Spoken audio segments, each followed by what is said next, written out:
हरि ओम हरि ओम। हरिओम हरिओम। गुरु भाई नमस्कार। प्रणाम प्रणाम आज्ञा कुहतु।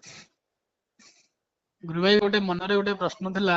आज्ञा आज्ञा आजिकाली समाजरे आध्यात्मिकता माने एते तळକୁ ଯାଇଛି ଯେ ମାନେ ଯୋଉ ହିଂସା ଯୋଉ ମାନେ କୁହାଯାଏ ଯୋଉ ମାନେ ହିଂସା କରିବା ଅନ୍ୟକୁ आज्ञा ସେଇଟା ମାଂସାହାର ଯୋଉ ଆଜିକାଲି ଯୋଉ ଚାଲିଛି ମାନେ ଅନ୍ୟ ପ୍ରତି ହିଂସା କରିବା ମାନେ ମାରିବା ଆମେ କାହାକୁ ଗୋଟେ ବାଡେଇଲେ ବି ବାଡେଇ ଦେଲେ ସେ ମାନେ ଛଟପଟ ହଉଛି ନା ନାଇଁ, କାନ୍ଦୁଛି ନା ନାଇଁ, ଚିଲଉଛି ନା ନାଇଁ। आज्ञा आज्ञा आज्ञा ତେଣୁ ଗୋଟେ ଆମ ଗୋଟେ ସାଧାରଣ ଛୁଞ୍ଚିଟା ଆମ ଦେହରେ ଫୋଡି ହେଇଗଲା, 5 ଜଣଙ୍କୁ ଦେଖଉଛେ ଯେ କେତେ କାଟିଲା, କଷ୍ଟ ହେଲା ମତେ। आज्ञा ମାନେ ଗୋଟେ ନିରୀହ ଜୀବଟାକୁ ମାନେ ଆମେ ମାରୁଛେ, ସେ ମାଛ ହଉ କି ଗୋଟେ ଛେଳି ହଉ, କୁକୁଡା ହଉ, ଗୋଟେ ପିମ୍ପୁଡିଟେ ବି ହଉ, ତାକୁ आज्ञा। କାଟୁ ନଥିବ, କଷ୍ଟ ହଉନଥିବ। ସୁନ୍ଦର ସୁନ୍ଦର କଥା କହିଲେ। ଦେଖନ୍ତୁ, ସାଧନାରେ ଅଷ୍ଟାଙ୍ଗ ଯୋଗର ଯେଉଁ ପ୍ରଥମ ସାଧନା ହେଲା ଅହିଂସା।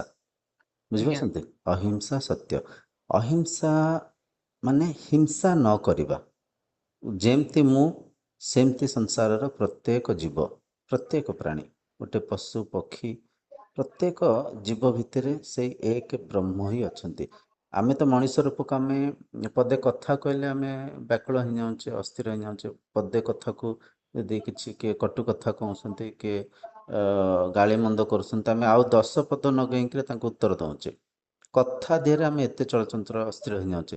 ସେ ନିରୀହ ପ୍ରାଣୀ ଯାହା ଭିତରେ ବିଚରା ଭାଷା ନାହିଁ, ଭାବ ନାହିଁ, ସେ କିଛି ତାର ମାନେ ସାହାରା ନାହିଁ, ତାକୁ ସେ ଆମରି ଉପରେ ନିର୍ଭର ହେଇକି ଚଳୁଛି। ସେ ଆମେ ହିଁ ଯଦି ତାକୁ ନେଇକରି ତାକୁ ହତ୍ୟା କରିବା, ଇଏ ଅମାନୁଷିକ କାମ। ଇଏ ମାନେ ଆଧ୍ୟାତ୍ମିକତା ତ ଛାଡ଼ନ୍ତୁ, ଆପଣ ମଣିଷ ପଣିଆ ବି ରହିବନି ଜଣେ ମଣିଷ ଭିତରେ। ଏଇଟା ଭୁଲ। କାହିଁକିନା ଆମେ ସବୁ ଦେଖୁଛେ, କୁକୁଡ଼ା କଟା ହେଉଛି, କୁକୁଡ଼ା ଦୋକାନ ଭିତରେ ଗୋଟେ ଠାକୁରଙ୍କ ଫଟୋଟେ ନଗେଇକି ସେ ଧୂପ ମାନେ ଦେଉଛନ୍ତି। ମାନେ ଦେଖନ୍ତୁ, ମାନେ ଏଇ ଆଁ କୋଉ ଭଳିଆ ମାନେ ଯୋଉ କହନ୍ତିନି ଭୁଲ ଭୁଲ ମାନେ ଭୁଲ। ଏ ସାଧନା ନୁହଁ, ଏ ଭକ୍ତି ନୁହଁ। କଣଟି ଛେଳି କାଟୁଛନ୍ତି, ସେ ଦୋକାନ ଭିତରେ ଗୋଟେ ଠାକୁରଙ୍କ ଫଟୋ ନଗେଇକି ସେଠି ଧୂପ ଦେଉଛନ୍ତି। ଏ ଭକ୍ତି ଆଜ୍ଞା ନୁହଁ। ଆପଣ ଭୌତିକ ଯେଉଁ ପୂଜା କରୁଛନ୍ତି, ଫଟୋ ନଗେଇକିରି ମୂର୍ତ୍ତି କରିକିରି ଯେଉଁ ପୂଜା କରୁଛନ୍ତି, ସେ ପୂଜା ନ କଲେ ବି ଚଳିବ। କିନ୍ତୁ ପୂଜାର ଯେଉଁ ଅସଲି ପୂଜା, ପ୍ରତ୍ୟେକ ପ୍ରାଣୀ ପ୍ରତି, ପ୍ରତ୍ୟେକ ଦୟା ଜୀବ ପ୍ରତି ରଖିବା। ଦୟା ରଖିବା, ସେଇଟା ହେଲା ଅସଲି ପୂଜା। ସମ ଦୃଷ୍ଟିରେ ସମାନ ଭାବରେ ଦେଖିବା। ଆମକୁ ବହୁତ ବଢ଼ିଆ କିନା ଆପଣ କହିଲେ, ଆମକୁ ଟିକେ ଛୁଞ୍ଚି ଫୁଟି ଗଲେ କାଟୁଛି, ଆଜ୍ଞା କଟୁ ନିଶ୍ଚିନ୍ତ ଭାଇ। କଥା କହିଲେ କାଟୁଛି। ସେ ନିରୀହ ପ୍ରାଣୀ, ତାକୁ ଯେଉଁ ଆମେ କାଟୁଛେ, ତା ଆଧ୍ୟାତ୍ମିକତାର ଉନ୍ନତି ତ ଛାଡ଼ନ୍ତୁ, କେବେ ହେଲେ ଶାନ୍ତି ଆନନ୍ଦରେ ସେ ଶରୀର ଆଜ୍ଞା ରହିପାରିବନି। ଗୋଟେ ମାନେ ଗୋଟେ ଛେଳି ଆଗରେ ଗୋଟେ ଛେଳିଟାକୁ ମାରୁଛନ୍ତି, ସେ ଗୋଟେ ଥରୁଛି, ଗୋଟେ ଛୋଟ ଓହୋ ହୋ ଛେଳିଟା। ହୋ ହୋ ହୋ ହୋ ହୋ। କଥା ଶୁଣିଲା କି ଦେହ ଶୀତେଇ ଆସୁଛି। ଆକ୍ଚୁଆଲି ଆଜ୍ଞା ଦେଖନ୍ତୁ, ଆଧ୍ୟାତ୍ମିକତା ମାନେ ଏଇସବୁ ସମାଜ ଜିନିଷକୁ ଆମକୁ ବହୁତ ଅମାନବିକତା ଆଡକୁ ପଳୁଛି। ନିଶ୍ଚୟ, ଆଧ୍ୟାତ୍ମିକତା ଏଇସବୁ ଜିନିଷକୁ ହିଁ ଆମକୁ ଦର୍ଶାଏ, ସୂଚିତ କରେ, ମାର୍ଗଦର୍ଶନ କରେ। ବୁଝିପାରୁଛନ୍ତି? ଆଧ୍ୟାତ୍ମିକତା ଦ୍ୱାରା ହିଁ ସାରା ସୃଷ୍ଟିରେ ଏକତା ଆସେ। ସମସ୍ତଙ୍କ ଭିତରେ ପ୍ରେମ, ଶ୍ରଦ୍ଧା, ଦୟା, କରୁଣା ଭାବରେ ଆମେ ସମସ୍ତେ ସତ୍ୟ ଯୁଗରେ ଯେଉଁ ଆମେ ଝୁରୁଛେ, ଯେଉଁ ସତ୍ୟ ଯୁଗକୁ ଆମେ ବାରମ୍ବାର ଚାହୁଁଛେ, ସେ ସତ୍ୟ ଯୁଗର ସ୍ଥାପନା ଏବେ ବି ହେଇପାରିବ, କିନ୍ତୁ ଆଧ୍ୟାତ୍ମିକତାରେ ସଠିକ୍ ମାର୍ଗରେ ଯଦି ଆମେ ତାକୁ ଆଚରଣ କରିବା। ଆଜ୍ଞା ଗୋଟେ ଗୁରୁ ଭାଇ, ମୁଁ ଗୋଟେ କଥା କହିବି ଏଇଠି। ଆଜ୍ଞା ଯୋଉ ଅହିଂସା ଗୋଟେ, ଏଇଟା ହଉଛି ଗୋଟେ ଜିନିଷ, ଏଇଟା ହଉଛି ମାନବୀୟ ଗୁଣ। ନିଶ୍ଚୟ ନିଶ୍ଚୟ ଅହିଂସା ସୁନ୍ଦର। ଏଇଟା ମାନବୀୟ ଗୁଣ, ଯାହା ଦ୍ଵାରା ଏ ଅହିଂସା ହିଁ ମାନେ ସତ୍ୟ ଆଡକୁ ନିଏ, ଏଇ ହିଁ ଯୋଡେ, ଏଇ ନିଶ୍ଚୟ, ହିଁ ଅହିଂସା ସଂସାରକୁ ଯୋଡେ। ପରମ ଧର୍ମ। ଅହିଂସା ହିଁ ଆଜ୍ଞା ପରମ ଧର୍ମ। ନାଇଁ, ଏଇ ଯୋଉ ଆଧ୍ୟାତ୍ମିକତା, ଏହି ହିଁ ଆଧ୍ୟାତ୍ମିକତାର ଆରମ୍ଭ ଏଇଠୁ ହୁଏ। କାହିଁକି ନା ନିଶ୍ଚୟ ଏଇଠୁ ଆଧ୍ୟାତ୍ମିକତାର ମୂଳର ଫୁଲ ଏଇଟା। ନିଶ୍ଚୟ କାହିଁକି ଠିକ୍ ଗୁରୁ କହିଲେ। ଭାଇ କହୁଛି ଆଜ୍ଞା ନା, ଯୋଉ ଅହିଂସା ମାନେ ଶାକାହାରୀ ଯୋଉ ଆମେ କହୁଛେ, ଏଇଟା ଖାଇବା ପିଇବା ହିଁ ସୀମିତ ନୁହେଁ। ଆଜ୍ଞା ଅହିଂସା ଶାକାହାରର ଅଭିବ୍ୟକ୍ତି। ଆଜ୍ଞା ଅହିଂସା ଶାକାହାରର ପ୍ରତିଫଳ। ଆଜ୍ଞା ଆଜ୍ଞା ଆଜ୍ଞା ନିଶ୍ଚୟ ଠିକ୍। ଶାକାହାରଟା ଅହିଂସାରୁ ବାହାରିଛି। ନିଶ୍ଚୟ ଠିକ୍ ତେଣୁକରି କହିଲେ। ତେଣୁକରି ଗୁରୁ ଭାଇ, ଗୋଟେ ଅହିଂସା ଗୋଟେ ବହୁତ ବଡ ବୃକ୍ଷ ହେଲେ, ଶାକାହାର ଗୋଟେ ପତ୍ର ତାର। ଆଜ୍ଞା ଆଜ୍ଞା ଆଜ୍ଞା ଆଜ୍ଞା ନିଶ୍ଚୟ, ତେଣୁକରି ଅହିଂସା ମାନେ ମନସା ବାଚା କର୍ମଣା। ମନରେ ବି ଆଜ୍ଞା କାହାର ଆମେ କ୍ଷତି କରିବା ପାଇଁ, କିଛି କାହାକୁ କଷ୍ଟ ଦେବା ପାଇଁ ମନରେ ଚିନ୍ତା ଚିନ୍ତନ କରିବାନି। ଆଜ୍ଞା ବାକ୍ୟ ମାଧ୍ୟମରେ କାହାକୁ କଟୁବଚନ କହିବାନି।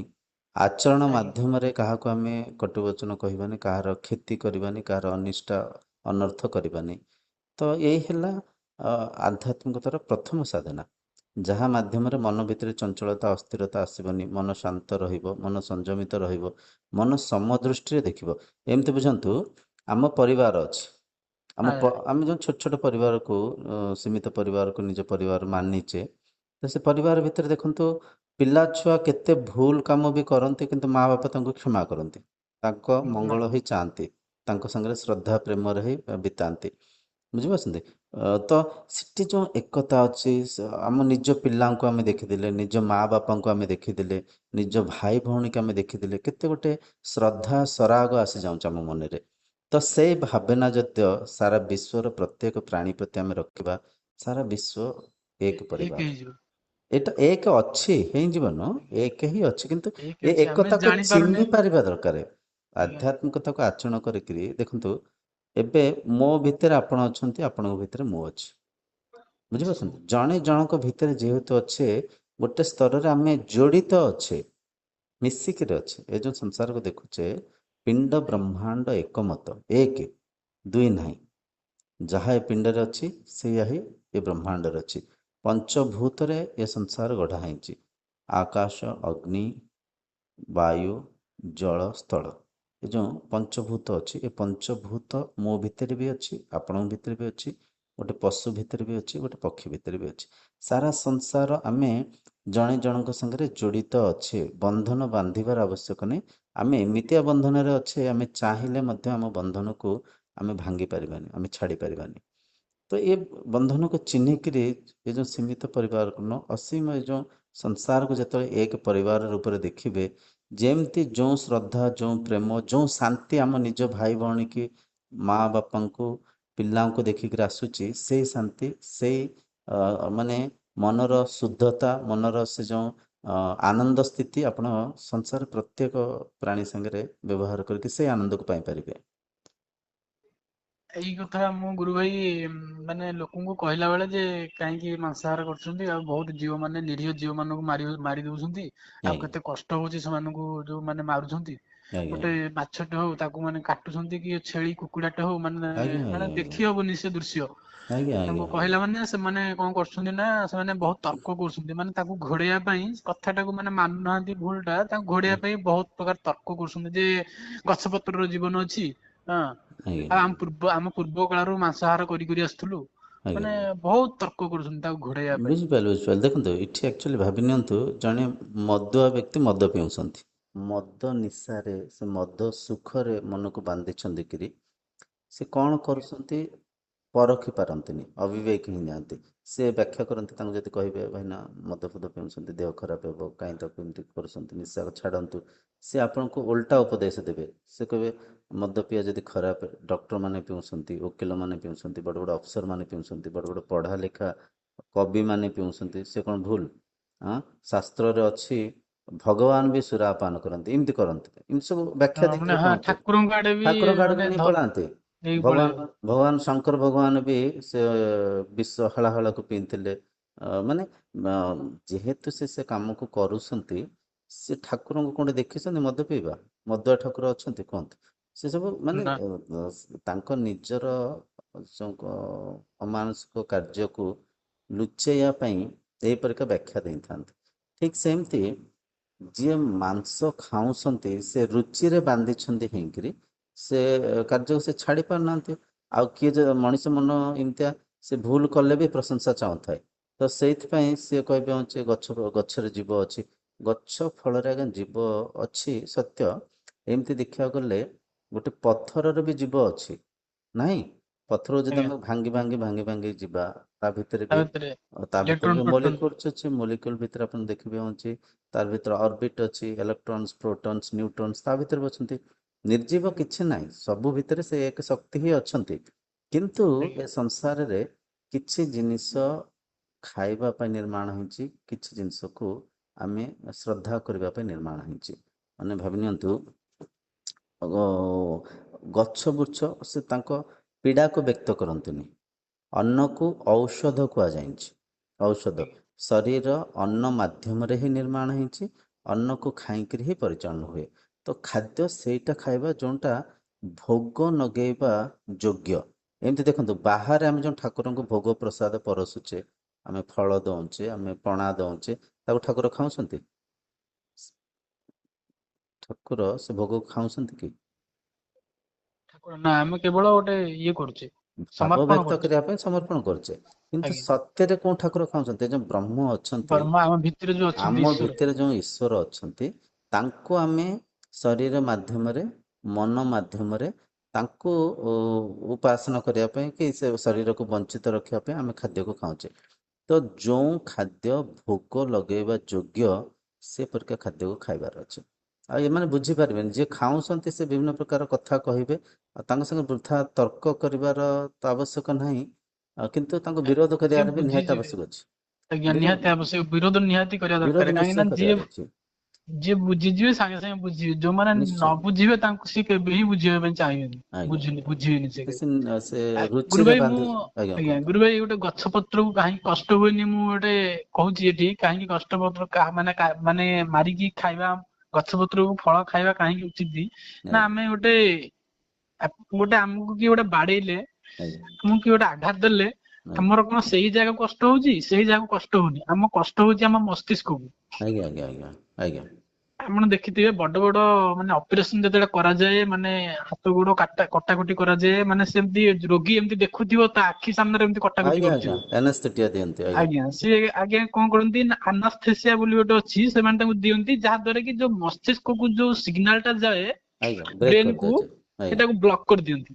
ନିଶ୍ଚୟ ଯାହା ନିଶ୍ଚୟ ଦ୍ୱାରା ରୋଗୀ ମାନେ ସେ ପୀଡାଟାକୁ ସେ ଯୋଉ ଜାଗାରେ ଅପରେସନ କରାଯାଏ ସେଠୁ ମସ୍ତିଷ୍କକୁ ପୀଡା ଟା ଯାଇପାରେନି, ପହଞ୍ଚି ପାରେନି, ଯାହା ଦ୍ୱାରା କି ନିଶ୍ଚୟ। ରୋଗୀ ପୀଡା ଅନୁଭବ କରିପାରେନି। ନ୍ୟୁରୋନ୍ସ ଡିସଅର୍ଡର ହେଇଯାଏ। ନ୍ୟୁରୋନ୍ସ, ଆଜ୍ଞା ଆଜ୍ଞା ନ୍ୟୁରୋନ୍ସ ଟାକୁ ବ୍ଲକ କରି ଦିଆଯାଏ। ଆଜ୍ଞା ଆଜ୍ଞା ଏଇ ଯୋଉ ନ୍ୟୁରୋନ୍ସ ଯୋଉ ସ୍ନାୟୁ, ଏଇଟା ସବୁ ଜୀବ ମାନଙ୍କର ଅଛି, ଯୋଉମାନଙ୍କର ମସ୍ତିଷ୍କ ଅଛି, ଆଜ୍ଞା ଆଜ୍ଞା ଆଜ୍ଞା। ସେମାନେ ହିଁ ପୀଡା କଷ୍ଟକୁ ଅନୁଭବ କରନ୍ତି। ନିଶ୍ଚୟ ନିଶ୍ଚୟ। ତେଣୁକରି ଗଛ ପତ୍ର ହଉଛି ଉଦ୍ଭିଦ ମାନେ ତାଙ୍କର ମସ୍ତିଷ୍କ ନାହିଁ, ଯାହା ଆଜ୍ଞା ଦ୍ୱାରା ସେମାନେ କଷ୍ଟ ପୀଡାକୁ ଅନୁଭବ କରିପାରନ୍ତିନି। ଆଜ୍ଞା ଆଜ୍ଞା ଆଜ୍ଞା। ନିଶ୍ଚୟ ଠିକ କହିଲେ। ଆଧ୍ୟାତ୍ମିକତାରେ ଆଜ୍ଞା ଯଦି ଆମେ ସଠିକ ଭାବରେ ଆଧ୍ୟାତ୍ମିକତାକୁ ଆଚରଣ କରିବା, ସାରା ଆଜ୍ଞା ସଂସାରକୁ ନିଜ ପରିବାର ପରିକା ଦେଖିପାରିବା, ନିଶ୍ଚୟ ଆଜ୍ଞା ଆଧ୍ୟାତ୍ମିକତାର ଉଦ୍ଦେଶ୍ୟ ପୂର୍ତ୍ତି ହେବ, ଆଧ୍ୟାତ୍ମିକତାର ପ୍ରଭାବ ପଡ଼ିବ, ଆଉ ଥରେ ସଂସାର ସତ୍ୟଯୁଗ ପରିକା ଭାତୃଭାବରେ ଆମେ ସମସ୍ତେ ପୁରା ବସୁଧା ଏକ ପରିବାର ହେଇକି ଆମେ ଚଳିପାରିବା।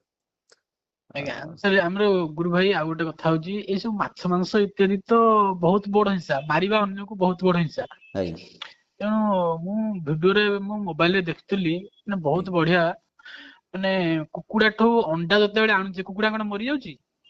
କରୁନି। ଆମେ ଆଜ୍ଞା ଶୋଷଣ କରୁଛେ ନା ନାଇଁ? ଗୋଟେ ମା ଠୁ ଗୋଟେ ନିଶ୍ଚୟ ନିଶ୍ଚୟ ଗୋଟେ କୁକୁଡା ଗୋଟେ ମାସକୁ 3ଟା ଅଣ୍ଡା ଦିଏ, କି ଯାହା ଯେତେଟା ବି ଅଣ୍ଡା ଦିଏ, ଆମେ ଜବରଦସ୍ତି ଗୋଟେ କୁକୁଡା ଠୁ 300ଟା ଅଣ୍ଡା ଗୋଟେ ବର୍ଷରେ ଇଏ କରୁଛେ, ମାନେ ପୁରା ଗୋଟେ ଅମାନସିକ କାମ ଏଇଟା। ଅମାନୁଷିକ। ଗୋଟେ ମା ର ଅଣ୍ଡା ସାଙ୍ଗରେ ଆମେ କଣ ବ୍ୟବହାର କରୁଛେ ଦେଖ, ଗୋଟେ ଭ୍ରୂଣ ସହିତ ନିଶ୍ଚୟ ଆମେ କୋଉ ଭଳିଆ ବ୍ୟବହାର କରୁଛେ। ଗୁରୁ ଭାଇ, ନିଶ୍ଚୟ ନିଶ୍ଚୟ। ଏଇଟା ଅପ୍ରାକୃତିକ କାମ କାର୍ଯ୍ୟ କରିକିରି, ଦେଖନ୍ତୁ କୁକୁଡ଼ାକୁ ବି ଆଜିକାଲି ଆପଣ ଦେଖିଥିବେ ମାନେ ଷ୍ଟିରଏଡ୍ ଆପଣ ଦେବେ, ଦିଆଯାଉଛି, ଷ୍ଟିରଏଡ୍ ଆଜ୍ଞା ହେରିକା ଦିଆ ଷ୍ଟେରଏଡ ହେଇକିରି ଦଉଛନ୍ତି, ମାନେ ତାକୁ ଗୋଟେ ଜୀବ, ତାକୁ ଗୋଟେ ବସ୍ତୁ ଭଳିଆ ବ୍ୟବହାର କରୁଛନ୍ତି, ନେଇକି ଏମିତି ତା ଗୋଡ ନେଇକି ଫୋପାଡି ଦଉଛନ୍ତି। ଆପଣ ଓହୋ ଦେଖିଥିବେ ହୋ ହୋ ଗାଡିରେ ସବୁ ଏମିତି ଟାଙ୍ଗିକି ନେଇକି ଯାଉଥିବେ, ଓହୋ ସତରେ ହୋ ଯେମିତି ହୋ ହୋ ଗୋଟେ ହୋ। ବ୍ୟାଗ ଟଙ୍ଗେଇକି ନେଇକି ଯାଉଛନ୍ତି। ନାଇଁ ନାଇଁ ଠିକ କହିଲେ ଠିକ କହିଲେ, ବହୁତ ଅମାନୁଷିକ କାମ। ସେ ବ୍ୟକ୍ତିକୁ ଯଦି ଏମିତି ଟାଙ୍ଗିବେ, ତାଙ୍କୁ କେମିତି ଲାଗିବ? ଭାବିନିଅନ୍ତୁ ଜଣେ ମଣିଷକୁ ଆମେ ସେମିତି ତା ତଳକୁ ଗୋଡକୁ ମୁଣ୍ଡ ଟାଙ୍ଗିକିରି, ତଳକୁ ଗୋଡ ଉପରକୁ ତାଙ୍କୁ କରିକି ନେଇକି ଯିବେ, କେମିତି ଛେଲିକିରି, ଲାଗିବ? ତାଙ୍କୁ କାଟିକିରି ଛେଲିକିରି ଟାଙ୍ଗିଦବା ଗୋଟେ ଜାଗାରେ। ବୁଝିପାରୁଛନ୍ତି? ମାନେ ଗୋଟେ ସେ ରାସ୍ତା ଖବର କରେରେ ସାରା ଯେମିତି ବିଶ୍ଵରେ ହଇଚଇ ହେଇଯିବ। ଯେମିତି ଛେଳିକି ଆମେ କାଟିକିରି ଟାଙ୍ଗି ଦଉଛେ, ସେମିତି ଗୋଟେ ମଣିଷକୁ ତାଙ୍କୁ ଛେଲିଦବା, ଏମିତି ଚମଡ଼ାଟାକୁ ଛାଲି ଦେଇକିରି ଗୋଡକୁ କାଟିକିରି ଟାଙ୍ଗିଦବା, କଣ ହବ? ଆଚ୍ଛା, ସେ ମଣିଷ ଭିତରେ ଯୋଉ ପୀଡା ଅଛି, ଏ ପଶୁ ଭିତରେ ସେ ପୀଡା ନାହିଁ? ସେଇ ସେଇ କଷ୍ଟ ପୀଡା ଇଏ ଅନୁଭବ ନାଇଁ ଗୁରୁ କରୁନି? ଭାଇ, ସନ୍ଥ ଆଜ୍ଞା କବୀର କହିଥିଲେ, ପୀଡା ହୁଁ। ସମସ୍ତଙ୍କ ପାଇଁ ସମାନ। ଆଜ୍ଞା ଆଜ୍ଞା ଆଜ୍ଞା ପୀଡା ନିଶ୍ଚୟ ନିଶ୍ଚୟ ସମସ୍ତଙ୍କ ପାଇଁ, ପୀଡା ଗୋଟେ କଷ୍ଟ, ବେଦନା ସମସ୍ତଙ୍କ ପାଇଁ ସମାନ, ସବୁ ଜୀବର ଏକ। ନିଶ୍ଚୟ ନିଶ୍ଚୟ ନିଶ୍ଚୟ। ଶାସ୍ତ୍ରରେ ଲେଖା ଅଛି ସବୁ, ମାନେ ସମସ୍ତଙ୍କ ଭିତରେ ସେଇ ବ୍ରହ୍ମ ଏକ ଅଛନ୍ତି। ଆଉ ଇଏ ସତ୍ୟ, ଏଇଟାକୁ ବୁଝିବା ନିହାତି ଦରକାର। ଆଉ କୁକୁଡ଼ା ମାନେ କଥା ଆପଣ ଆପଣ ଦେଖିବେ, ଯେତେବେଳେ ରାସ୍ତା କଡରେ ମୁଁ ଯାଉଥିବି, ମାନେ ସିଆଡିକି ଅନେଇବା ପାଇଁ ମୋର ମାନେ ହୃଦୟ, ଛାତି ଚିରି ହେଇଯିବ ସେ ଜିନିଷ ଦେଖିଲେ ନିଶ୍ଚୟ ତମର। ନିଶ୍ଚୟ ନିଶ୍ଚୟ ଠିକ କହିଲେ ଆଜ୍ଞା, ବିଲକୁଲ ଠିକ କହିଲେ କଥା, ମୁଁ ବି ଅନୁଭବ କରିଛି। ଆପଣ ଛୋଟ ଛୋଟ ରକ୍ତ, ମାନେ ଆପଣଙ୍କୁ ଛୋଟ ରକ୍ତ ଛୋଟ ଚିପୁଡି ହେଇଯିବ। ଛୋଟ ଛୋଟ ପିଲାମାନେ ବି ସେ ରାସ୍ତାରେ ମାନେ ତମେ ସ୍କୁଲକୁ ଯାଉଛନ୍ତି, ଆଜ୍ଞା ଆସୁଛନ୍ତି, ଆଜ୍ଞା, ମାନେ କିଏ ମାନେ ଯୋଉ କଣ ଦେଖୁଛନ୍ତି ଶିଖିବେ, କଣ ମାନେ ବଡ ଶିଖିବେ ହେଲେ ସେମାନେ? କଣ ଶିଖିବେ? ଆଜ୍ଞା ତାଙ୍କରି ବାପା ହିଁ ନେଇକି ଯାଉଛି ସେଠି। ଓହୋ ହୋ ହୋ ହୋ ହୋ। ମାନେ ସେ ବଡ ହେଲେ ସେଇ କର୍ମ କରିବ, ସେ ହିଂସା ହିଁ କରିବ। ନିଶ୍ଚୟ ସେ ତ ସେଇଆ ଆମେ ଶିଖଉଛେ ନା। ଆଜି ମାନେ ମଣିଷ ସିଏ ତ ଦେଖିଲା ଆଉ କୁକୁଡ଼ାକୁ ତା ଖାଉଛି, ଛେଳିକି ଖାଉଛି, ସମୟ ଆସିବ ମଣିଷ ମଣିଷକୁ କାଟିକି ଖାଇବ। ଅମାନୁଷିକ ଆଜିକାଲି କାମ କେବେ ମଣିଷ, କରିବନି। ଆଜିକାଲି ଲୋକ ମଣିଷର ବେକ କେମିତି କାଟି ଦଉଛି, ଆଜ୍ଞା କେମିତି ଆଜ୍ଞା। କାଟି ଦଉଛି। କ୍ରୂରତ୍ୱ ବଢୁଛି ନା ତାଙ୍କ ମାନେ ମଣିଷ ପଣିଆ କମିବାର କାରଣ ସାଧନା ନ କରିବା, ସତ୍ୟକୁ ନ ଚିହ୍ନିବା, ସମଦୃଷ୍ଟିରେ ସଂସାରକୁ ନ ଦେଖିବା। ଗୁରୁ ଭାଇ କହୁଛି ଯଦି ସେମାନଙ୍କର ବୃତ୍ତି ହେଇଗଲାଣି କାହାର ବେକ ମୋଡିବା, ଆଜ୍ଞା। କାଲି ସକାଳେ ତମ ପିଲାର ବେକ ତମେ ମୋଡିବନି। କୁହ। ନିଶ୍ଚୟ ନିଶ୍ଚୟ ମଣିଷ ସେଇ କାମ ହିଁ କରନ୍ତି ନା। ମଣିଷ ପ୍ରଥମେ ଅନ୍ୟକୁ ଠକେ, ତାପରେ ନିଜ ଘରକୁ ଠକେ, ନିଜ ପରିବାରକୁ ଠକେ, ନିଜକୁ ଠକେ, ସମୟ ଆସିବ ନିଜକୁ ଠକିବେ। ଏ ତ ପୁରା ଆଉ ମନ ଠକ ଆଉ ହେଇଯିବ ଶୁଣ ନା ଆଜ୍ଞା, ସଂସ୍କାର। ତମ ହିଂସା ତମ ପିଛା ଛାଡିବନି। ଆଜ୍ଞା ଆଜ୍ଞା ମଣିଷ ମାନେ ଆମେ ଯଦି ଏଇ ହିଂସାରେ ସବୁ ଲିପ୍ତ ରହିବା, ଏମିତି ସବୁ ହିଂସାରେ ନିରୀହ ଜୀବ ମାନଙ୍କୁ ହାଣିବା ମାରିବା, ଆଜ୍ଞା ଆମ ଆଜ୍ଞା ଭିତରେ ଆମେ ହିଂସାରେ ଜଳିବା, ଆଜ୍ଞା ଆଜ୍ଞା। ମୁକ୍ତି ଆମ ପାଇବା ତ ଭିତରେ ବହୁତ ବହୁତ ଦୂର ବହୁତ କଥା, ଦୂରର କଥା, ଶାନ୍ତି ବି ପାଇବାନି। ଶାନ୍ତି ପାଇବନି। ନିଜ ଭିତରେ କ୍ରୋଧ ଯଦି ରହିବ, ହିଂସା ରହିବ, ମନରେ ଲପଟତା ଲୁଣ୍ଠତା ରହିବ, ତାହେଲେ ଆଜ୍ଞା ନିଜ ଆଜ୍ଞା ସାଙ୍ଗରେ କେମିତି ବଞ୍ଚିବା। ନିଶ୍ଚୟ ନିଶ୍ଚୟ ଠିକ କହିଲେ, ଠିକ କହିଲେ, ବଢିଆ କଥା କହିଲେ। ଆପଣ ଯଦି ଆପଣ ଘରକୁ ଯିବେ, ସେ ମନ ନେଇକି ଯିବେ, ସେ ହଣା କଟା ମନ ନେଇକି ଯିବେ, ଆପଣ ଆଜ୍ଞା ଘରେ ଆଜ୍ଞା କାହା ଶାନ୍ତିରେ କଥାବାର୍ତ୍ତା ହେବେନି। ବିଲେଇଟା ଥିବ ତାକୁ ବାଡେଇ ଦେବେ, ଆଜ୍ଞା ଆଜ୍ଞା ଆଜ୍ଞା ଆଜ୍ଞା। କୁକୁରଟା ଗୋଟେ କାହାକୁ ଦେବେ। ମାନବ ଦାନବ ହେଇଯିବ ଆଉ, ଠିକ କହିଲେ। ଧୀରେ ଧୀରେ ମଣିଷ ଏମିତି କାମ କରିବାରୁ ଆତଙ୍କବାଦୀ, ମାଓବାଦୀ ଦେଶ ଦେଶ ଭିତରେ ଏଇ ହିଂସା ହିଁ ଦେଖିବାକୁ ମିଳୁଛି। ନିଶ୍ଚୟ ନିଶ୍ଚୟ ନିଶ୍ଚୟ ସେଇ ଠିକ କହିଲେ। ମୁଖ୍ୟ କାରଣ ହିଂସା ଗୁରୁ ଭାଇ ଥାଳିରୁ ଆରମ୍ଭ ହଉଛି। ନିଶ୍ଚୟ ନିଶ୍ଚୟ ନିଶ୍ଚୟ ଠିକ ହିଂସା କହିଲେ, ଠିକ ମଣିଷର କହିଲେ। ଥାଳିରୁ ଆରମ୍ଭ। ସୁନ୍ଦର କଥା କହିଲେ। ଜୈସେ ଅନ୍ନ ବୈସେ ମନ, ଅନ୍ନର ପ୍ରଭାବ ମନ ଉପରେ ବି ପଡ଼େ। ଆଉ ସ୍ୱଚ୍ଛତା, ଶୁଦ୍ଧତା, ଆନ୍ତରିକ ସୁଖ କେବେ ମିଳିବନି ସେ ସବୁ ନାଇଁ ଅମାନସିକ। ମାନେ ଗୋଟେ କୁକୁଡ଼ାକୁ ହଉ, ମାନେ ଭଲ ପାଇବା, ଭଲ ପାଇବେ ସେମାନେ ଦେଖିବେ, ମାନେ ତାଠୁ ଆହୁରି ଆନନ୍ଦ ସେ ତମ ପାଖେ ବସିବେ ନିଶ୍ଚୟ ବହୁତ ସେ ବେଚାରା ମାନେ ଆମ ଉପରେ ତ ନିର୍ଭର ଅଛନ୍ତି ନା, ତାକୁ ଆମେ ମୁଠା ଆଜ୍ଞା ଦେଲେ ଖାଉଛୁ। ଆମେ ଆଜ୍ଞା ସେ ଆମ ଉପରେ ବହୁତ ନିର୍ଭରଶୀଳ। ସେ ଯୋଉ ମାନେ ହଉଛନ୍ତି, ଆମେ ସେମାନଙ୍କୁ ଆମେ ସେମାନଙ୍କ ରକ୍ଷକ। ରକ୍ଷକ ଏମିତି ତ ଯେତେବେଳେ ଭକ୍ଷକ ଏମିତି ହେଇଯିବ। ଆଜ୍ଞା ଆଜ୍ଞା ଏମିତି ତ ଦେଖିବାକୁ ଗଲେ ଆମ ଉପରେ ବି ନିର୍ଭର ନୁହଁ, ସେ ପ୍ରକୃତି ମା ହିଁ ସମସ୍ତଙ୍କୁ ପ୍ରାକୃତିକ ଭାବରେ ସବୁ ଜିନିଷ ସଂଯମିତ କରିଛନ୍ତି। କିନ୍ତୁ ମଣିଷ ନିହାତି ଆପଣ ଠିକ କହିଲେ, ବହୁତ ଅମାନୁଷିକ କାମ କରୁଛନ୍ତି, ସବୁ ଜୀବଜନ୍ତୁ ସାଙ୍ଗରେ ଖେଳୁଛନ୍ତି। ଆଉ ଆଉ ଗୋଟେ କଥା ଗୁରୁ ଭାଇ, ମାଛ ମାଂସ ଏତେ ବି ଛାଡିଦିଅ, ଗୋଟେ ଗାଈ ଆଗରେ ଆଜ୍ଞା ଗୋଟେ ବାଛୁରୀ କୁ ବାନ୍ଧିକିରି ଗୋଟେ ଆଜ୍ଞା ଗାଈଠୁ କ୍ଷୀର ଦୁହିଁବା ହିଂସା ନୁହଁ? ନିହାତି ହିଂସା, ନିହାତି ହିଂସା। ଆଜ୍ଞା ଆମେ କହୁଛେ ଗୋମାତା କହୁଛେ, ଯଦି ଆଜ୍ଞା ଗୋକୁ, ଗାଈକୁ ଆମେ ମାତା ରୂପରେ ମାନୁଛେ, ସେ ମାଙ୍କ ବେକରେ ପଘା ପକେଇବା କଥା ନୁହେଁ ପ୍ରଥମ। ବିଲକୁଲ କହିବା କଥା। ପ୍ରଥମ ପଘା ପକେଇ ବାନ୍ଧିବା କଥା ନୁହେଁ। ଦ୍ଵିତୀୟ ହେଲା, ସେ ମା ର ବାଛୁରୀ ଆଗ କ୍ଷୀର ପିଇ ସାରିଲା ପରେ ଯଦିଓ କିଛି ବଳିବ ଆମେ ପିଇବାର ଆବଶ୍ୟକ ଅଛି। ନାଇଁ ନାଇଁ କିନ୍ତୁ ନାଇଁ ଏଠି ଆଜ୍ଞା ନାଇଁ ଓଲଟା ଗୁରୁ ହଉଛି। ହଁ ଆଜ୍ଞା ଏଟା ମାନେ ଏମିତି ତ ସେ କ୍ଷୀର ପିଇବା ତ କଥା ନୁହଁ। କାହିଁକି ନା ଦେଖନ୍ତୁ, ଆମ ଖାଦ୍ୟ, ହଁ ଆମ ପାଇଁ ଖାଇବା ପାଇଁ ପରିବା ଅଛି, ଆମ ପାଇଁ ଫଳ ବହୁତ ଅଛି। କଥା ଅଛି। ନାଇଁ ଶୁଣନ୍ତୁ, କିଛି କିଛି କେସେସରେ କଣ ହୁଏ, କିଛି ସମୟ କଣ ହୁଏ, ଆଉ କିଛି ମା ମାନେ ଅଛନ୍ତି ତାଙ୍କର ଟିକେ କ୍ଷୀର ହୁଏନି। ଏମିତିଆ ଏ କେସେସ ରେ ସେ ଶିଶୁ କ୍ଷୀର ଖାଇପାରିବ କିଛି ସମୟ ପାଇଁ। ସେ ମାନେ ମା ତୁଲ୍ୟ ଭାବିକିରି ସେ ଗୋମାତାଠୁ ଟିକେ, ସେ ଶିଶୁଟା ଟିକେ କ୍ଷୀର ପିଆଇ ପାରିବା ଅଳ୍ପ। ଆଉ ଦ୍ଵିତୀୟ ଆପଣ ଜାଣିଥିବେ, ଆଉ ଗୋଟେ ଅଛି ଗୋଟେ କି ଧର୍ମ ଅଛି, ମୁଁ ଆପଣଙ୍କୁ କହିବି ବୁଝିକିରି। ସେଠି କଣ ହୁଏ, ମା ମାନେ ଯୋଉ ହରିଣ ମାନଙ୍କୁ, ବିଲେଇ ମାନଙ୍କୁ ତାଙ୍କ ନିଜ ସ୍ତନପାନ କରାନ୍ତି। ବୁଝିପାରୁଛନ୍ତି, ଯୋଉ ହରିଣ ଛୋଟ ଛୋଟ ପିଲା ଥାଏ, ଯାହାଙ୍କ ମା ଦେହାନ୍ତ ଆଜ୍ଞା ହେଇଯାଇଛି, କି ବିଲେଇ ମାନଙ୍କୁ ସେ ନିଜେ ମାନେ କ୍ଷୀର ଦିଅନ୍ତି। ମାନେ ଜଣଙ୍କର ସାହାରା ହବା ଏଠି। ଆଉ କିନ୍ତୁ ଆମେ ଆଜି ଯୋଉ ନାଇଁ କ୍ଷୀର ଇଏ ଖାଉଛେ, ମଣିଷ ଆଜ୍ଞା ପଶୁ ପକ୍ଷୀ କ୍ଷେତ୍ରରେ ଇଏ କିଛି ସମୟ ପାଇଁ ହେଇପାରିବ ଆଡଜଷ୍ଟ କରିବା ପାଇଁ, କିନ୍ତୁ ମଣିଷ କ୍ଷେତ୍ରରେ ତ ଉଚିତ ନୁହେଁ ନା। ନା ଉଚିତ ନୁହଁ, ମଣିଷ ଉଚିତ ତ ବିବେକୀ ନୁହଁ। ଅଟେ, ମଣିଷ ତ ମଣିଷ ବିବେକୀ, ପାଖରେ ନିଶ୍ଚୟ ନିଶ୍ଚୟ। ବିକଳ୍ପ ଅଛି। ଆଜି ତ ଦେଖନ୍ତୁ, ଆଜି ତ ଆମେ ସେମିତି ସାହାରା ନବା ପାଇଁ ତ ନୁହଁ, ଆମେ ସୁଖ ପାଇଁ ବିନିଯୋଗ କରୁଛେ, ଦୁରୁପଯୋଗ କରୁଛେ ଯୋଉ ପଶୁ ପକ୍ଷୀ ମାନଙ୍କୁ। ଗୋମାତା କହୁଛେ, ସେ ସେ ଯୋଉ ଗୋମାତାର ବାଛୁରୀ ଟାକୁ ଆମେ ବାନ୍ଧି ଯାଉଛେ, ବାଛୁରୀଟାକୁ ସେ ମା ଠୁ ଦୂରେଇକି ରଖୁଛେ, ସେ କ୍ଷୀରକୁ ଆମେ ପିଉଛେ, ଫେର ସେ ଗୋମାତା ଯେତେବେଳେ ବୃଦ୍ଧ ହେଇଯାଉଛନ୍ତି, ତାଙ୍କୁ କସାଇକି ବିକି ଦଉଛେ। ଟିକେ ବହୁତ ଅମାନୁଷିକ କାମ ଏଇଟା, ଯେଟା ଭୁଲ ଆକ୍ଚୁଆଲି।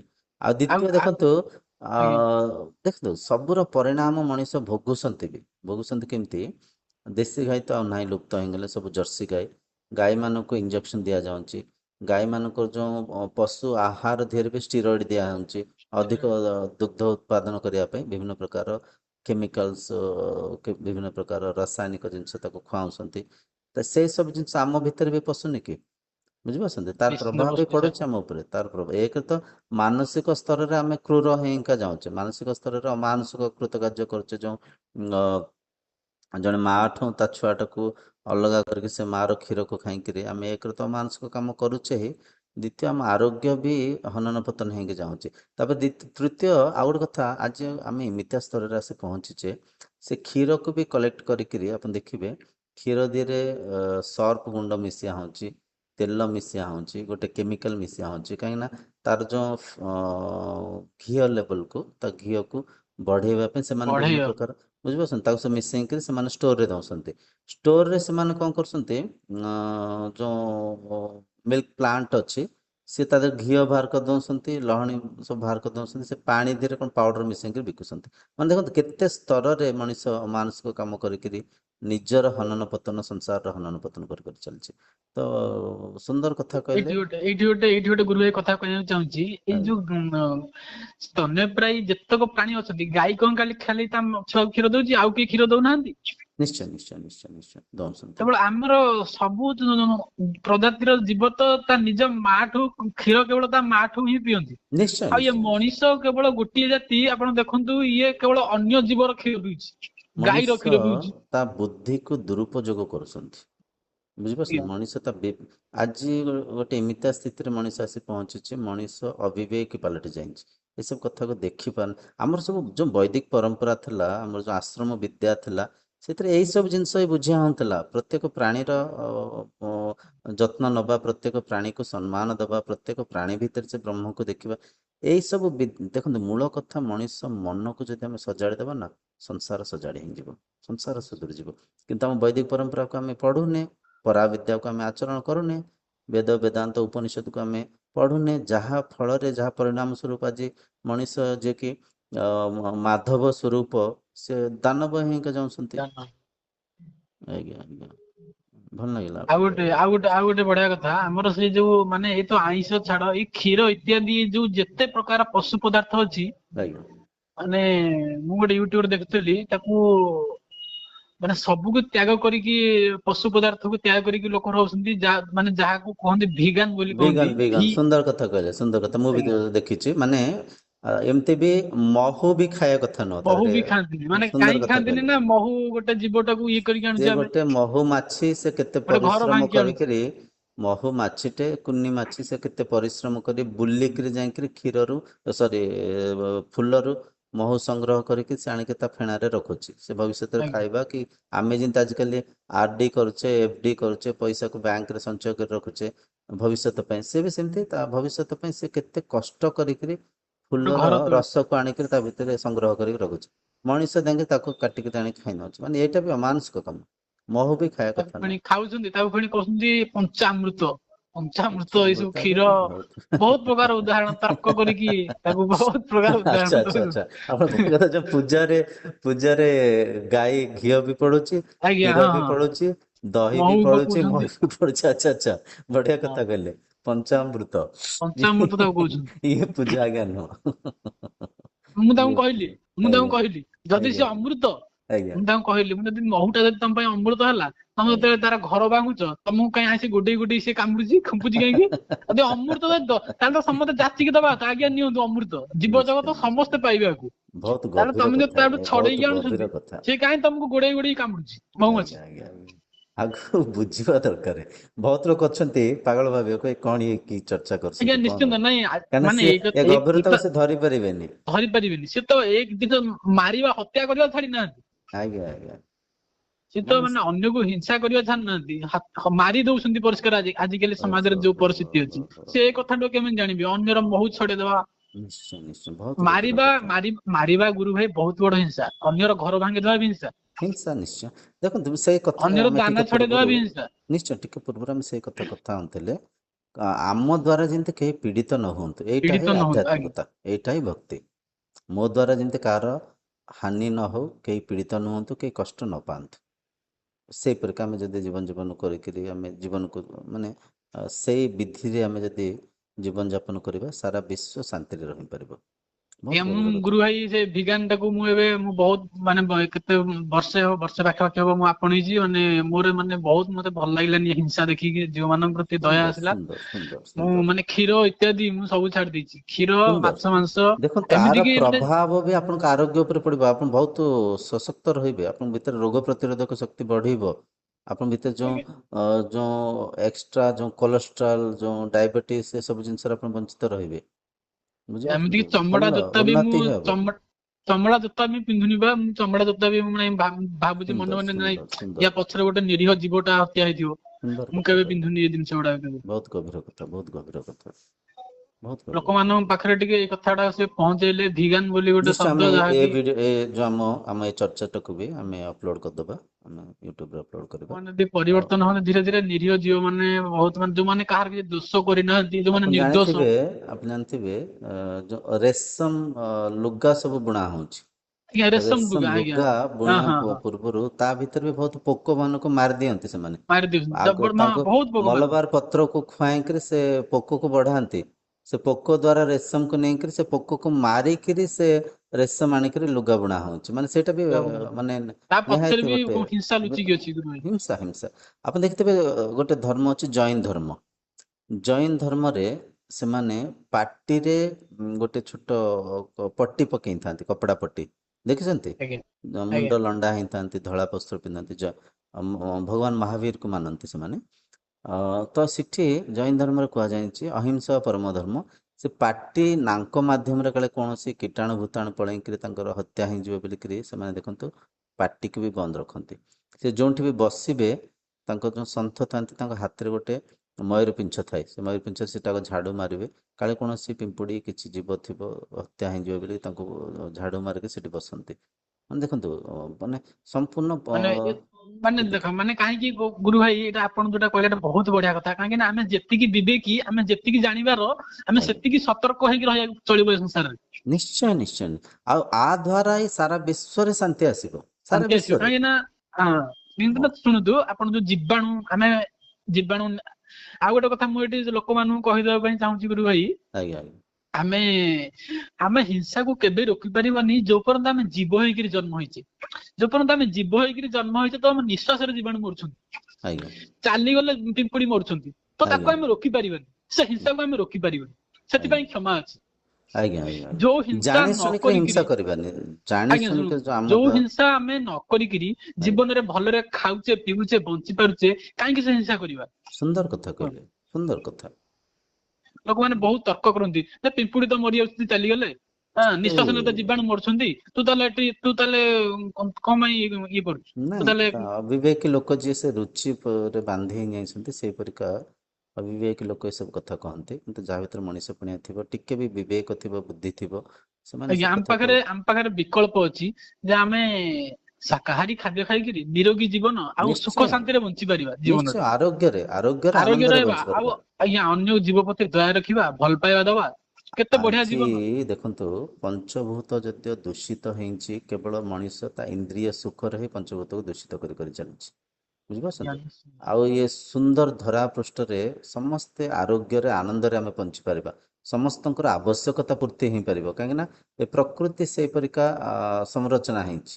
କାହାର ଅଭାବ ରହିବନି ଏଠି, ଯଦି ଆମେ ମିଳିମିଶି ଭାତୃଭାବରେ ଜଣେ ଜଣଙ୍କ ପ୍ରତି ଶ୍ରଦ୍ଧା ପ୍ରେମ ରଖିକିରି ଏକ ବ୍ରହ୍ମ ଭାବରେ ଯଦି ଆମେ ପରିଚାଳନା କରିବା, ସମସ୍ତଙ୍କର ଆବଶ୍ୟକତା ପୂର୍ତ୍ତି ହେଇପାରିବ। କିନ୍ତୁ ସେ ଆବଶ୍ୟକତା ନୁହଁ, ଆଡମ୍ବର ପାଇଁ, ଇନ୍ଦ୍ରିୟ ସୁଖ ପାଇଁ ଆଜି ପଞ୍ଚଭୂତ ଦୂଷିତ।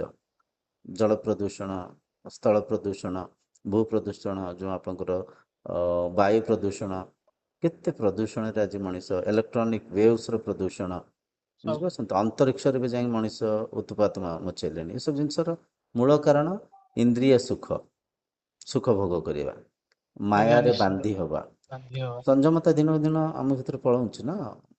ଶରୀରରେ ଆଜ୍ଞା ଦେଖନ୍ତୁ ଛୋଟ ଛୋଟ ପିଲାଙ୍କର ବି ବିଭିନ୍ନ ପ୍ରକାର ରୋଗରେ ସମସ୍ତେ ପୀଡ଼ିତ ଅଛନ୍ତି। ଆମେ ପ୍ରିଜର୍ଭେଟିଭ ଫୁଡ୍ ଖାଉଛେ, ଆମେ ପ୍ୟାକ୍ ଫୁଡ୍ ଖାଉଛେ, ବୁଝିପାରୁଛନ୍ତି? ଏସବୁର ପ୍ରଭାବ ପଡୁଛି। ବହୁତ। ଗୁରୁ ଭାଇ ମୁଁ ରାସ୍ତାରେ ଯେତେବେଳେ ଯାଉନି କି ଆଜ୍ଞା ମୁଁ ଯେତେବେଳେ ସେ ବାଟ ଦେଇକି ଯାଏ, ମୋ ସେଇ ସମୟ ଯେତେବେଳେ ସେ ବାଟ ଆସିଯାଏ, ମୋ ଇଚ୍ଛା ହୁଏ ମୁଁ ତାଙ୍କୁ ବଞ୍ଚେଇ ଦିଅନ୍ତି କି ଓହୋ ହୋ ହୋ ଯୋଉ ନିରୀହ ଝିଅ ମାନଙ୍କୁ ମାନେ ବୋବଉଥାନ୍ତି ସେମାନେ, ଓହୋ ମୋ ଇଚ୍ଛା ହୁଏ ବଞ୍ଚେଇ ଦିଅନ୍ତି, କିନ୍ତୁ ମୋ ନିଶ୍ଚୟ ମନ ମାନେ ନିଶ୍ଚୟ ସେଇଠି ବହୁତ ନିଶ୍ଚୟ। ମତେ ବହୁତ ହୃଦୟକୁ ଆଘାତ ହୁଏ। ନାଇଁ ନାଇଁ, ଏଇ ହିଁ ଆଧ୍ୟାତ୍ମିକତା, ଏଇ ହିଁ ପୂଜା। ଜଣଙ୍କ ପୀଡ଼ାକୁ ଆମେ ବୁଝିପାରିବା, ଜଣଙ୍କ ଦୁଃଖରେ ଦୁଃଖିତ ହେଇଯିବା, ଜଣଙ୍କ ଖୁସିରେ ଖୁସି ହବା ହିଁ ଆଧ୍ୟାତ୍ମିକତା। ବୁଝିପାରୁଛନ୍ତି? ଆଜ୍ଞା। ଆଉ ଆରେ ଗୁରୁ ଆଧ୍ୟାତ୍ମିକତା ଭାଇ, ଆମର ମଣିଷ ତ ସବୁ ଜୀବ ଖାଉଛି, ମଣିଷ କାହିଁ ନିଜକୁ ମାରିକି କାହିଁ ମଣିଷକୁ ମାରିକି ଖାଇବାର ଖାଇବେ, କେବେ ଦେଖିଛୁ? ସମୟ ଆସିବ ଖାଇବେ ଦେଖିବେ। କାହିଁକି ନା ଅଛି ନା, ଆମେ ମାୟା ନାଇଁ, ଆଡକୁ ଯଦି ଗ୍ରସିତ ହେଇକା ଯିବା, ମାୟାରେ ହିଁ ବାନ୍ଧି ବାନ୍ଧି ହେଇକା ଯିବା। ମୁଁ ଆଜିକା ସିଚୁଏସନ କହୁଛି, ମଣିଷକୁ ଏଥିପାଇଁ ମାରିକି ଖାଉନି ନା ମଣିଷ ଦୟା ହେତୁ ଅଟକୁଛି ନା ନାଇଁ କହିନାହାନ୍ତି? ନାଇଁ ସେ ନାଇଁ, କରୁଣା ଦେଖନ୍ତୁ ହେତୁ, ସେ ଦେଖନ୍ତୁ ଦୟା ଦେଖନ୍ତୁ, ହେତୁ ମଣିଷ ଶୁଣନ୍ତୁ ଖାଉନି ନା ଶୁଣନ୍ତୁ ନାଇଁ? ଶୁଣନ୍ତୁ ଶୁଣନ୍ତୁ, ମଣିଷ ଆଜ୍ଞା ମଣିଷକୁ ମାରିକିରି ଖାଉଛି ପରା, ଖାଉନି କେମିତି? ମାନେ ଖାଉଛନ୍ତି ବହୁତ ଜାଗାରେ, ମୁଁ ଦେଖନ୍ତୁ ଦେଖିଛି। ଦେଖନ୍ତୁ, ନା ସେମିତି ନୁହଁ, ସେମିତି ନୁହଁ, ସେମିତି ନୁହଁ। ଜଣେ ଜଣଙ୍କର ଅଜାଣତରେ ଆମେ କ୍ଷତି କରି କରିକା ଚାଲିଛେ। କେମିତି କରି କରିକା ଚାଲିଛେ ଶୁଣନ୍ତୁ। ଏକରେ ବିଲ ଧିରେ ଆମେ ବିଷ ତୁଲ୍ୟ ସାର ଦଉଛେ, ଅନ୍ୟଙ୍କର ଆଜ୍ଞା କ୍ଷତି ହଉଛି ନା ନାଇଁ? ଅନ୍ୟକୁ ଆମେ ଆଜ୍ଞା ମାରୁଛେ ନା ନାଇଁ? ପୋକମରା ଔଷଧକୁ ଛିଞ୍ଚନ କରୁଛେ, ସେ ସବୁ ଜିନିଷ ଆମ ଭିତରେ ପଶୁଛେ ନା ନାଇଁ? ବୁଝିପାରୁଛନ୍ତି? ଆଜ୍ଞା। ଆଉ ମସଲା ଗୁଣ୍ଡ ଦେହରେ ଆଡୁ ସାଡୁ ଅପମିଶ୍ରିତ ଜିନିଷକୁ ସବୁ ମିଶେଇ ନଉଛନ୍ତି, ତେଲ ଦେହରେ ସବୁ ୟୁଜ୍ଡ ଅଏଲ, ଇଞ୍ଜିନ ଅଏଲକୁ ମିଶେଇ ନଉଛନ୍ତି। ବୁଝିପାରୁଛନ୍ତି? ତ ଇଏ ପ୍ରତିଦିନ ଅନ୍ୟକୁ ଆମେ ମାରୁନି ଗୋଟେ କାହିଁ? ଗୋଟେ ପ୍ରତିଦିନ ଆମେ ଗୋଟେ ବିଷ ଖାଉଛେ, ଫଳ ଧିରେ ଆପଣ ଦେଖିବେ, କଦଳୀ ଧିରେ, ଆମ୍ବ ଧିରେ, ଆପେଲ ଧିରେ ସବୁଥିରେ। କିଛି ପ୍ରକାର ସ୍ପ୍ରେ କରି ଦଉଛନ୍ତି। ତ ସେ ଯୋଉ ସ୍ପ୍ରେ ହେଇଯାଉଛି, ତ ସିଏ ବି ଆମେ ଜଣେ ଜଣଙ୍କୁ ମାରୁନେ କି? ତ ମଣିଷ ଆଜ୍ଞା ମଣିଷକୁ ମାରୁଛନ୍ତି ଆଜ୍ଞା ଅଜାଣତରେ। ଦେଖନ୍ତୁ, ଆପଣ ଚଳିବା ପାଇଁ ଅନେକ ବସ୍ତୁ ପଦାର୍ଥର ଆବଶ୍ୟକ ଅଛି। ଖାଦ୍ୟର, ଫଳର, ଆଜ୍ଞା ବସ୍ତ୍ରର, ଅନେକ ପଦାର୍ଥର ଆବଶ୍ୟକ ଅଛି। ଯଦି ଆପଣ ଚାଷ କରୁଛନ୍ତି, ତ କେବଳ ଆପଣ ଧାନ ହିଁ ତ ଫସଲ କରୁଛନ୍ତି ନା, ତ ଡାଲି ତ କିଣିବେ କୋଉଠି, ତେଲ ତ କିଣିବେ, ମସଲା ତ କିଣିବେ, ତ କିଛି ଫଳମୂଳ ତ କିଣିବେ। ତ ଏସବୁ ଜିନିଷ ନିହାତି ଜଣଙ୍କ ଉପରେ ଆପଣ ନିର୍ଭର ରହୁଛନ୍ତି। ତ ଆପଣ ଯେମିତି ସେଠି କିଛି ଆଡୁ ସାଡୁ ଅପମିଶ୍ରିତ ଜିନିଷକୁ ମିଶାଉଛନ୍ତି, ଆପଣଠୁ ଦେଖିକି ଅନ୍ୟ ବି ସେଇଆ କରୁଥିବେ ନା। ତ ଅଜାଣତରେ ଆମେ ଜଣେ ଜଣଙ୍କୁ ମାରି ହିଁ ଚାଲିଛେ। ମାରିବା କେବଳ ଆଜ୍ଞା। ଛୁରୀରେ ମାରିବା, ଖଣ୍ଡାରେ କାଟିବା ନୁହେଁ, ଏଇଟା ବି ତ ଅନ୍ୟଙ୍କର କ୍ଷତି ହିଁ ଏଇଟା ବି କରିବା ନା। ଅନ୍ୟ କ୍ଷତି କରିବା, ଆଜ୍ଞା। ଧରି ପାରୁଛନ୍ତି କଥାକୁ? ତ ଆଜ୍ଞା। ଏସବୁ ଘରେ ମୁଁ ବା ଗୁରୁ ଭାଇ, ଆମ ଘରେ ମୁଁ ବିଲେଇଟାକୁ ବାଡେଇ ପାରେନି। ଆମ ବୋଉ ମତେ ବକେ, ନା ତୁ ନା ନା ବିଲେଇଟା ନା ଖାଇବା ପାଖରେ ବଉଚି ନା ଆଉ ତୁ ତାକୁ ବାଡଉନୁ। ମୁଁ କହିବି କଣ କରିବି, ମୁଁ ତ ବାଡେଇ ନା ପାରୁନି, କଣ କରିବି? ନା ନା ନା ନା। ମୁଁ ସୁନ୍ଦର, ତାକୁ ମାନେ ଭାରି ଘେଉଡେଇ ଦିଏ, ମୁଁ କହିବି ଭଲ ସିଆଡେ ଲାଗିଲା ଯା ହାରି। ଆପଣଙ୍କ ଏସବୁ କଥା। ଆପଣଙ୍କ ଯୋଉ ମନୋବୃତ୍ତି, ମାନେ ବହୁତ ଯୋଉ ଆମେ ଉଚ୍ଚ ଘରେ କୋଟିର ଚିନ୍ତାଧାରା। ବିଲେଇ କୁକୁରକୁ ଆମେ ଗୁରୁ ଭାଇ ଘରେ ପୋଷୁଛେ, ଆମେ ଆଜ୍ଞା। ସେଇଠି ଗୋଟେ ଜୀବଟାକୁ ମାରି ଦଉଛେ। ଓହୋ ହୋ ହୋ ହୋ ହୋ। ସେଇ ଜୀବନ ନାଇଁ କହିଲେ, ଆମେ ତାଙ୍କୁ ଭଲ ପାଉଛେ, ଆମେ ଯୋଉ ଭଲ ପାଇବା ଆମେ କୁକୁର ବିଲେଇଙ୍କୁ ଦଉଛେ, ସେଇ ଭଲ ପାଇବାକୁ ଆମେ ଆହୁରି ବିସ୍ତାର ଦେଇଦେଲେ କଣ ଆମର ଅସୁବିଧା ହବ? ନିଶ୍ଚୟ ସେଇ ନିଶ୍ଚୟ। ଭଲ ପାଇବାକୁ। ଟିକେ ପୂର୍ବରୁ ଆମେ ଚର୍ଚ୍ଚା ହଉଥିଲେ, ଯେମିତି ଆମ ପରିବାରରେ ଆମେ ସମସ୍ତଙ୍କୁ ନିଜର ପରିକା ଦେଖୁଛେ, ସେଇ ଆଜ୍ଞା ଦୃଷ୍ଟିକୋଣକୁ ଯଦି ଆମେ ପୁରା ସଂସାରରେ ସମସ୍ତଙ୍କୁ ନିଜ ପରିବାର ଭାବିକିରି ଦେଖିବା, ଭାବିକିରି ମାନିକି ନୁହଁ, ଆକ୍ଚୁଆଲି ଆମେ ସମସ୍ତେ ଗୋଟିଏ ଆତ୍ମାରେ ଜଡ଼ିତ ଗୋଟେ ଅଛେ, ଗୋଟିଏ ଆତ୍ମାରେ ଜଡିତ ପରିବାରରେ ହେଇକି ଅଛେ। ଅଛି। ଅଜ୍ଞାନର ଅବିଦ୍ୟାରେ ଆମେ ତ ଚିହ୍ନି ପାରୁନେ, କିନ୍ତୁ ସେଇ ଶ୍ରଦ୍ଧା, ଯୋଉ ଶ୍ରଦ୍ଧା ଆମ ପରିବାରକୁ ଦଉଛେ, ସେଇ ଶ୍ରଦ୍ଧା ଯଦି ପ୍ରତ୍ୟେକ ପ୍ରାଣୀକୁ ଦବା, ସମସ୍ତେ ନିଜର ପରିକା ଲାଗିବେ, ସମସ୍ତଙ୍କୁ ଦେଖିକରି ଖୁସି ହେଇପାରିବା, ସମସ୍ତଙ୍କ ଭିତରେ ନିଜତ୍ୱକୁ ଆମେ ଦେଖିପାରିବା, ସେ ବ୍ରହ୍ମତ୍ୱକୁ ଆମେ ଦେଖିପାରିବା। ତେବେ ଯାଇକିରି ଆଧ୍ୟାତ୍ମିକତାର ଉଦ୍ଦେଶ୍ୟ ସଫଳୀକୃତ ହେବ। ଆଉ ଆଜିକାଲି ଯୋଉ ଆମେ ବହୁତ ମାନସିକ କାମ ମଣିଷ ଦିନକୁ ଦିନ କରିଚାଲିଛନ୍ତି। ଆମ ଘରେ ଆମେ ଯେତେକ ବି ଆମେ ସମସ୍ତେ ଅଛେ, ଆମେ ଘରେ କୁକୁର ରଖୁଛେ, ବିଲେଇ ରଖୁଛେ, ଆମେ ତାଙ୍କୁ ମାରିକି ଖାଇଦଉଛେ, ଖାଇପାରୁନେ।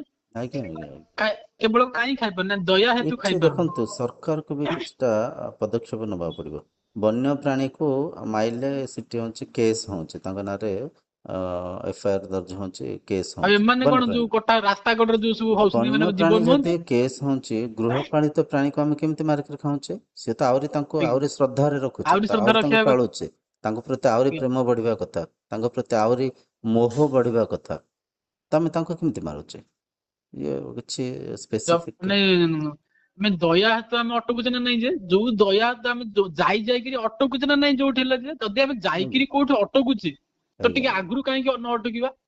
ନିଶ୍ଚୟ ନିଶ୍ଚୟ ନିଶ୍ଚୟ ନିଶ୍ଚୟ, ଠିକ କହିଲେ। ଯୋଉ ଦୟା ଟା ଆମେ ବିଲେଇ କୁକୁର ବିଲେଇ କୁକୁରକୁ ମାରୁନେ ଯୋଉ କାରଣରୁ, ଆଜ୍ଞା ଆଜ୍ଞା ସେଇ କାରଣ ପାଇଁ ଆମେ କେମିତି କୁକୁଡ଼ାକୁ କାହିଁକି ମାରିବା ଆମେ? ତା ଆଜ୍ଞା ପାଖରେ ଆଜ୍ଞା କଣ, ଆଜ୍ଞା। ତାକୁ ସିଏ କଣ ଦୟା ଭଲ ପାଇବାର ଯୋଗ୍ୟ ନୁହେଁ? ସିଏ ଯୋଗ୍ୟ ପ୍ରାଣୀ ନୁହେଁ? ପ୍ରତି ଦୟା ରଖିବା, ପ୍ରତ୍ୟେକ ପ୍ରାଣୀ ଭିତରେ, ଜୀବ ଭିତରେ ସେ ଈଶ୍ୱରୀୟ ସତ୍ତାକୁ ଦେଖିବା ହିଁ ଆଧ୍ୟାତ୍ମିକତା। ଆଧ୍ୟାତ୍ମିକତା ଆମେ ଯେଉଁ ଆଚରଣ କରୁଛେ ଏହା ନୁହେଁ। ଆଧ୍ୟାତ୍ମିକତା ଅହିଂସା, ସତ୍ୟ, ଅସ୍ତେୟ, ବ୍ରହ୍ମଚର୍ଯ୍ୟ, ବୁଝିପାରୁଛନ୍ତି? ଏସବୁ ଜିନିଷ ହେଲା ନାଇଁ ଆଧ୍ୟାତ୍ମିକତା। ଆମର ପୁରା ଗୁରୁ ଭାଇ ଆମେ ଏଇ ଯୋଉ ସବୁ ଆମେ ଯୋଉ ମାଂସାହାର ଏଇ ଆମିଷ ଭକ୍ଷଣ ଦ୍ଵାରା ଆମ ମନ ହିଁ ସେମିତିଆ ହେଇଯିବ ବା। ସେମିତି ହବ ନିଶ୍ଚୟ। ମନ ଅମଳ ହେଇଯିବ ପ୍ରଭାବ ଆମେ ନାଶ କରିବ। ଆମର ହେଇଯିବ ମନ କଣ ଚଢିଯିବି, ଖାଇଯିବି, ଛଡେଇ ଆଣିବି, ଆଜ୍ଞା ଆଜ୍ଞା। ହଁ ଏଇ ପ୍ରକାର ମନୋବୃତ୍ତି ରହିବ ସଦାବେଳେ। ନିଶ୍ଚୟ ନିଶ୍ଚୟ। ଆମେ ଏଇ ଚର୍ଚ୍ଚାକୁ ଆଜି ଏଇଠି ବିରାମ ଦେବା। ଆହୁରି ଆଜ୍ଞା ଆ ଆଜ୍ଞା ଉପରେ ବି ଆଉ କିଛିଟା ଆମେ ଚର୍ଚ୍ଚା କରିବା। ଆଜ୍ଞା କାରଣ ସମୟ ଚର୍ଚ୍ଚାଟା ହେଲେ ବହୁତ ଭଲ ନିଶ୍ଚୟ ଚର୍ଚ୍ଚା କରିବା ଏ ବିଷୟରେ। ନିଶ୍ଚୟ କରିବା। ଏସବୁ ଜିନିଷ ଲୋକଲୋଚନକୁ ଆସୁ, ଲୋକମାନଙ୍କ ମନ ଲୋକ ପବିତ୍ର ହଉ। ପରିବର୍ତ୍ତନ ହୁଅନ୍ତୁ, କାହିଁକି ନା ନାଇଁ ଗୁରୁ ଭାଇ ନିଶ୍ଚିନ୍ତ ଲୋକ ପରିବର୍ତ୍ତନ ଜୀବ ହିଁ ନହେଲେ ଶିବ, ନିରୀହ। ପ୍ରତ୍ୟେକ ଆଜ୍ଞା ପ୍ରାଣୀ ଭିତରେ ହିଁ ସେ ବ୍ରହ୍ମ ଅଛନ୍ତି। ଏକଥାକୁ ସମସ୍ତେ ଜାଣନ୍ତୁ, ଚିହ୍ନନ୍ତୁ। ସାରା ବିଶ୍ୱ ଏକ ହଉ, ଏକ ପରିବାର ହଉ। ଠିକ ଅଛି ଆଜ୍ଞା। ଆଜ୍ଞା ହରି ଓମ୍, ହରି ଓମ୍, ଆଜ୍ଞା ଭାଇ, ହରି ହରି। ରହୁଛି ଗୁରୁ ଭାଇ। ଆଜ୍ଞା ଆଜ୍ଞା।